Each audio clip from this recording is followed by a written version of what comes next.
कलैया जी अरे भोला जी हम सना भंगिया पिसाई भोला दुखता हमर कलैया जी।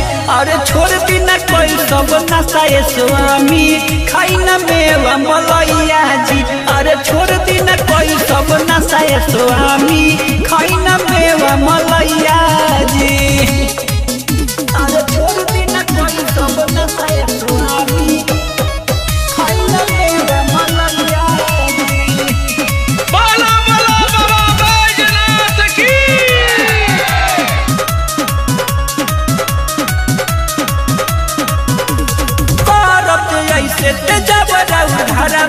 पापा के बोलाई चल जाए नहीं हरावा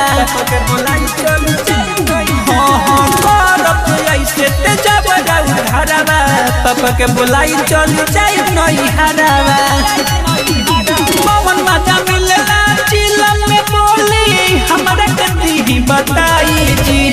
छोड़ बिना कोई सब नसाए स्वामी खाई मिसरी मलैया जी। अरे छोड़ बिना कोई सब नसाए स्वामी खाई न मेवा मलैया जी।